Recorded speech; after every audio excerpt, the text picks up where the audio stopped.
السلام علیکم رحمۃ اللہ وبرکاتہ۔ جاوید پبلشرز میں خوش آمدید۔ آج ہم پڑھیں گے کرس اسلامیات براجمات پنجم باب سوم سیرت طیبہ صلی اللہ علیہ وآلہ وصحبہ وسلم کا سبق نمبر 7 جس کا عنوان ہے غزوات۔ تو اس سبق کو پڑھنے کے لیے ہم چلتے ہیں کتاب کے صفحہ نمبر 48 یعنی 48 پر۔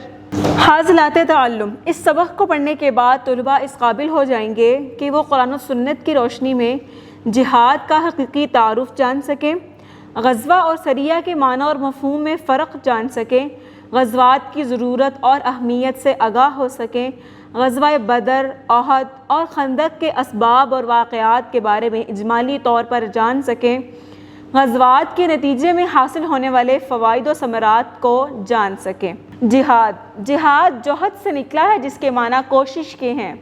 اصطلاحی معنوں میں اللہ تعالیٰ کی رضا کی خاطر دین اسلام کی سربلندی، مظلوم مسلمانوں کی مدد اور اسلامی ریاست کے دفاع کے لیے جدوجہد کرنا جہاد کہلاتا ہے۔ پہلی مرتبہ جہاد کا حکم نبوت کے مدنی دور میں نازل ہوا۔ جہاد خالصتاً اللہ تعالیٰ کی رضا کی خاطر اور دین اسلام کی سربلندی کے لیے کوشش کا نام ہے۔ جہاد میں اپنی جان قربان کرنے والا، مارا جانے والا مسلمان شہادت کے رتبے پر فائز ہوتا ہے۔ سوال یہ پیش آتا ہے کہ جہاد کی نوبت کیوں آتی ہے؟ اللہ تعالیٰ نے جب نبیوں کو اس دنیا میں بھیجا اور ہمیں اس دنیا میں بھیجا تاکہ ہم جس دین کو اللہ تعالیٰ نے ہمیں دے کر بھیجا اسے ہم دوسرے لوگوں تک پہنچائیں اور جتنا ہو سکے ان کو اپنے دین کے اندر لے کر آنے کی کوشش کریں، البتہ زبردستی نہیں کریں۔ تو اگر ہم کسی قوم پر محنت کر رہے ہیں اور ہماری محنت کے باوجود وہ مسلمان ملک میں رہتے ہوئے بھی ہمارے دین پر عمل نہیں کریں گے تو پہلے ان کو وارننگ دی جائے۔ اگر اس وارننگ پر بھی وہ پھر بھی اسلام قبول نہ کریں تو پھر ان کو اسلام کی سربلندی اور اسلام کا رتبہ دکھانے کے لیے جہاد کیا جاتا ہے، یعنی ان سے جنگ کی جاتی ہے۔ اور اس جنگ کا مطلب یہ ہوتا ہے کہ اب اگر اللہ اور اس کے رسول کی بات نہیں مانی تو پھر اسلامی ملک میں رہنا بھی نہیں چاہیے۔ تو اس لیے آپ صلی اللہ علیہ وسلم نے جب یہ مدنی دور شروع ہوا تو اس میں جو جو جنگیں پیش آئی ان سب کا تذکرہ آج ہم اس میں کریں گے۔ قرآن مجید میں ارشاد باری تعالیٰ ہے وَلَا تَقُولُوا لِمَن يُقْتَلُ فِي سَبِيلِ اللَّهِ أَمْوَاتٌ بَلْ أَحْيَاءٌ وَلَٰكِن لَا تَشْعُرُونَ۔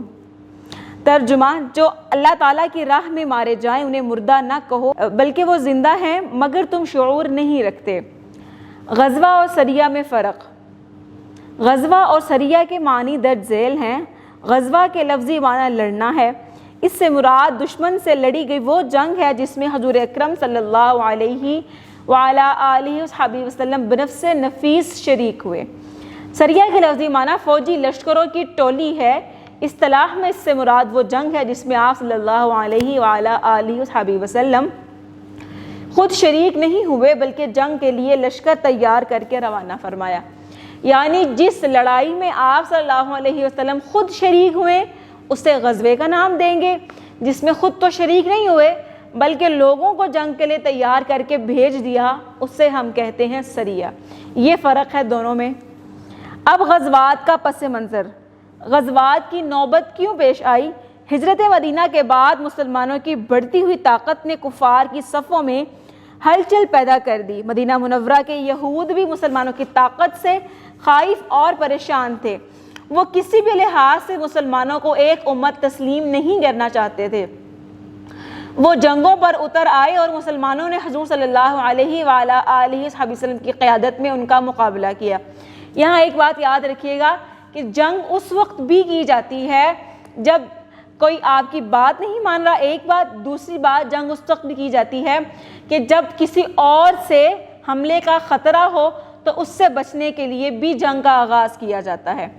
غزوات کی تعداد 27 ہے جن میں 3 غزوات بدر، احد اور خندق بڑی جنگیں ہیں، یعنی وہ جنگیں جس میں آپ صلی اللہ علیہ وسلم خود شریک ہوئے تھے ان کی تعداد 27 ہے۔ اب ہم پڑھیں گے غزوہ بدر کے بارے میں۔ غزوہ بدر۔ غزوہ بدر مسلمانوں اور قریش مکہ کے درمیان باقاعدہ طور پر لڑی جانے والی پہلی جنگ ہے۔ یہ جنگ 17 رمضان المبارک 2 ہجری کو بدر کے مقام پر لڑی گئی۔